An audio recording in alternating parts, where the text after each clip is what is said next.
Hello and welcome back to Seconds Out. My name is Ayman here with Joseph Goodall taking on Efe Ajagba this weekend. Joe, first of all, how you doing, sir? Well, Ayman, how you doing? Yeah, all the better for speaking to yourself. Been a long time since I last spoke to you, so it's good to see you getting opportunities. Good to see you getting opportunities you deserve. Want to rewind a little bit first of all to that fight with Stephen Shaw. You weren't the favorite heading into that fight, but you sure did come out that fight as the winner. What are your reflections of that win? Yeah, it was a big opportunity for me then. That fight, and it's kind of opened up a lot of doors for me since. So, um,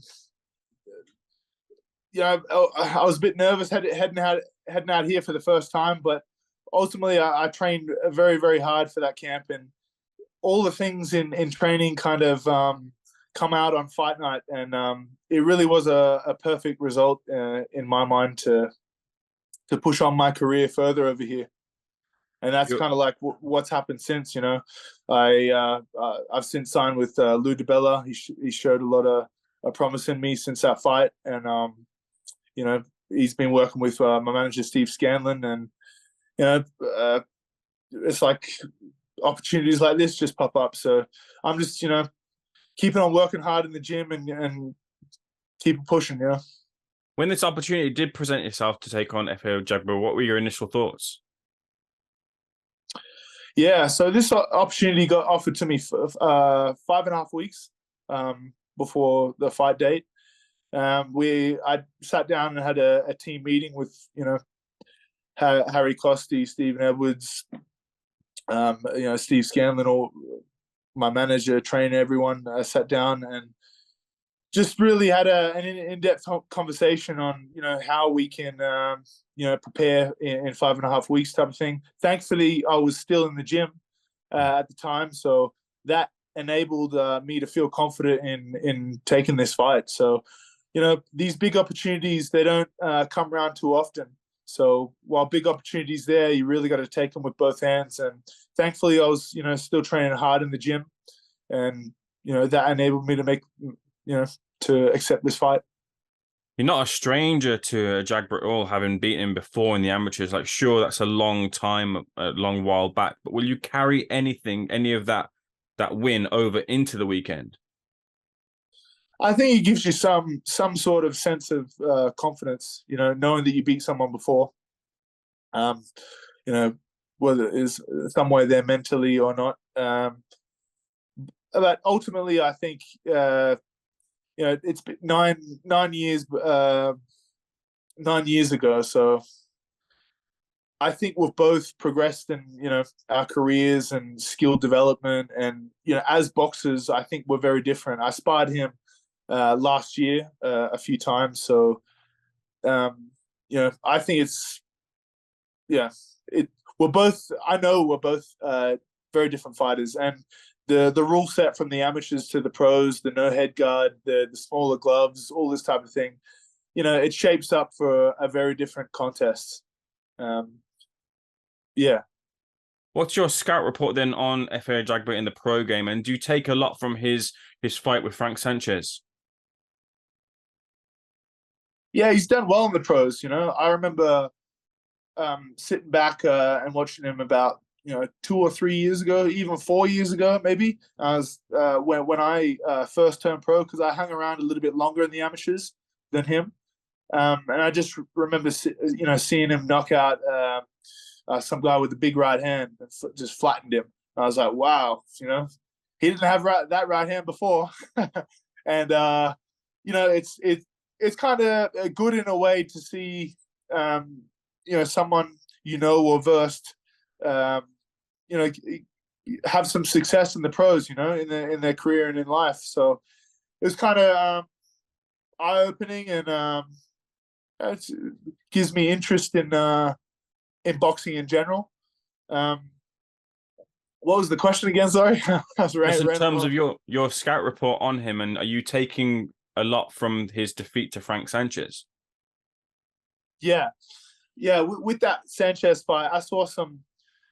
I feel like he lost pretty convincingly. Like, he got knocked down, and Sanchez won most of the rounds. It was a unanimous decision. So I definitely saw some things that worked with Sanchez that I could kind of not copy or emulate, because I view myself as a medium to small heavyweight, and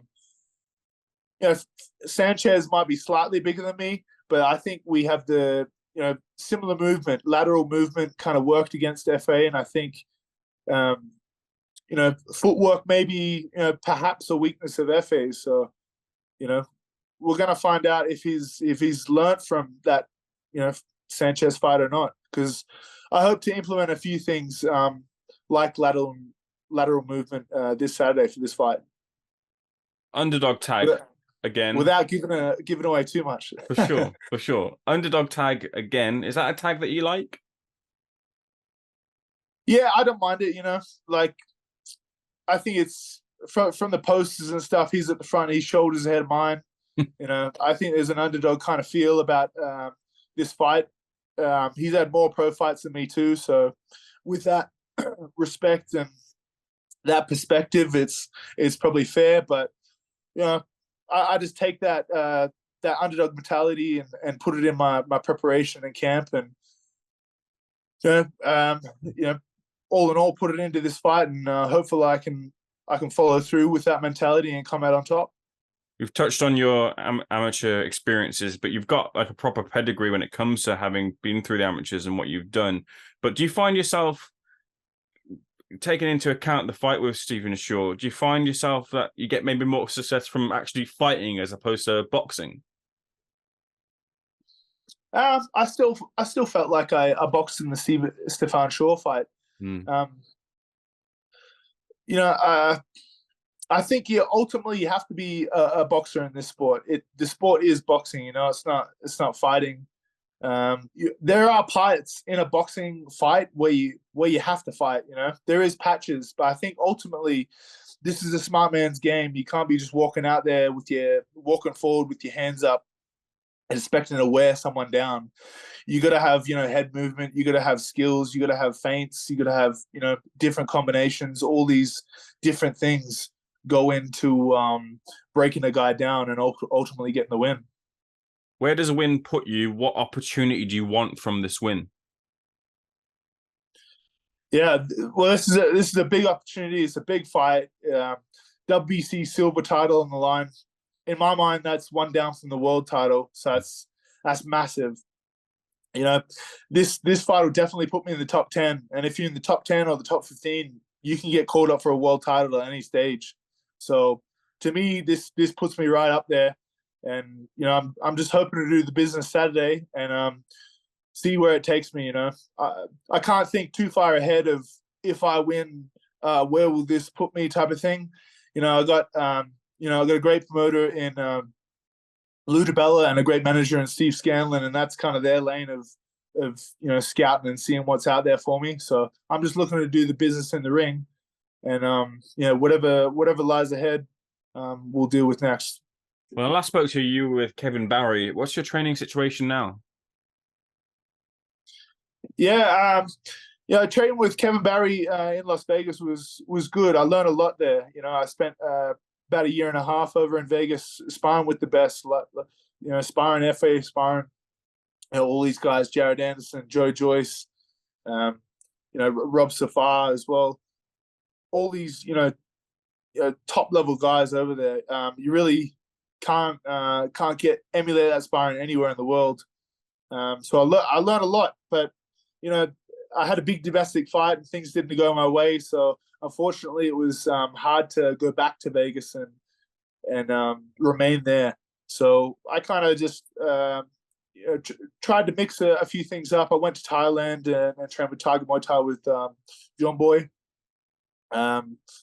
He has his hands full with the MMA guys, and I just kind of like thought of a few different options back in Australia, and I really wanted more stability, more concrete stability. And thankfully, Harry Cossie from Cooperoo kind of took me under his wing, and it's been good there.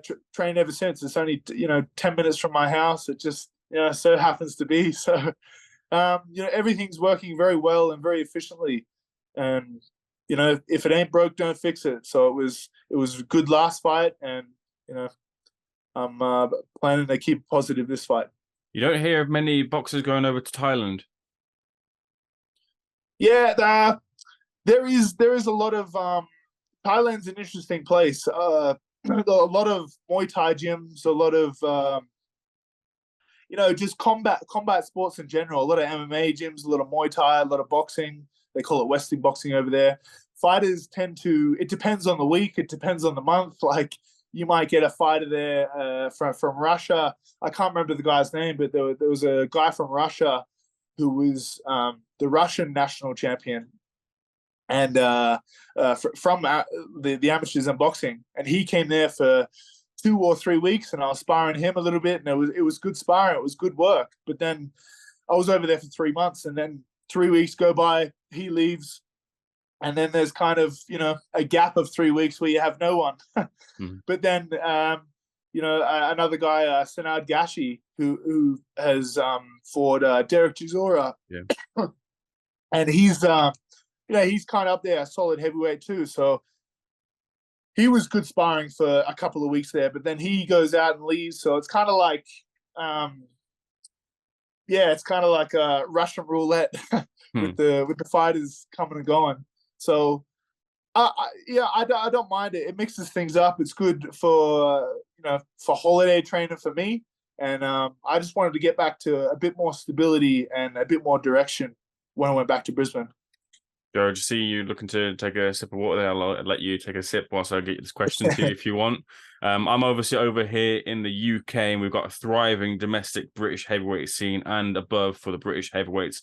Is there a British heavyweight in mind that you would like to take on, or do you keep tabs on the heavyweights over here? You guys have got a lot of good heavyweights. I think the pools for heavyweights very big over there.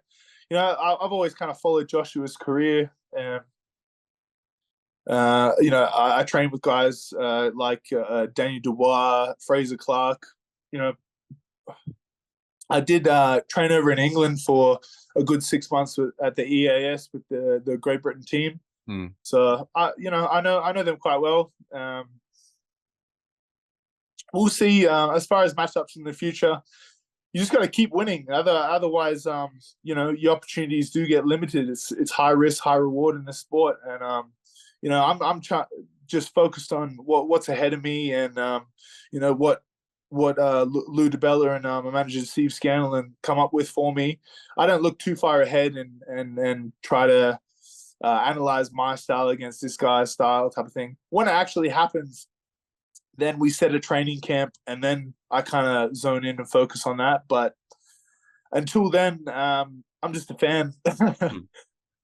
Well, you're looking to spring a surprise this weekend, and I'm sure you've had your brain picked on what happened last weekend between Fury and Ngannou, with Ngannou springing a surprise.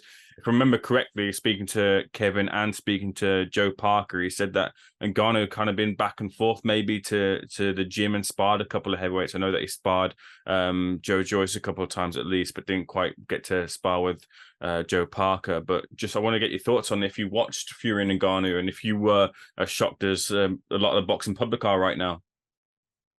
Yeah, I didn't get to watch the fight yet, but I was shocked. Like, I did see the highlights of it, and I know the result, obviously. But yeah, it was really shocking. I didn't think that was going to happen at all. I thought Fury would just come out boxing for a few rounds and then see an opening and basically just put him away. But that didn't happen at all. It was almost the opposite happened with Fury getting knocked down. But ultimately, he survived. And it was a close decision too. So who saw that coming? It's a bit of a whirlwind. I don't know if it's good or bad for boxing. A lot of people are talking about it, so it must make a dent somewhere. I think I read an article the WBC was gonna put Ngannou as a top 10 heavyweight or something like that, which was news to me.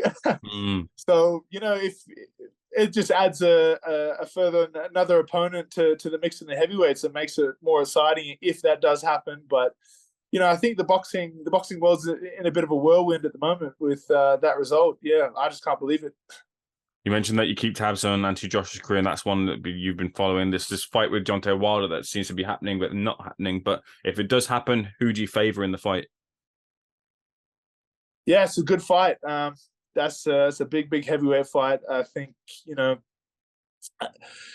big guys that can punch really, really, really hard. So it's a bit of a coin flip. I think Joshua has the better amateur pedigree, probably the better traditional boxing skills, and I like the move he's done going to America and training with Derek James. But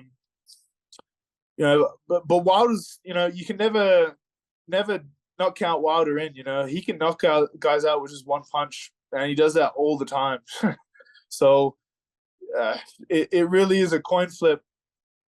I can see Wilder winging one and knocking Joshua out. I can see Joshua putting one on Wilder and knocking him out. So I think ultimately, I think Joshua has the better skills, but there's a big risk in that fight, just with the power. Very chaotic fight. As with any heavyweight fight, and you find yourself in one this weekend, Joe, I'll leave the final word with yourself. What happens in your fight with Efe Ajagba? My hand raised. That's it. By any means, whether I have to box for a decision or if I end up with a knockout too. I'm just looking to go in there, give it my best, and I know I'm the underdog. I know I'm looking for a dominant victory here. Joe, a real pleasure speaking to you. Thanks for speaking to Seconds Out. Wishing you all the best for the weekend, and we'll catch up with you soon, hopefully. Appreciate that, Ayman.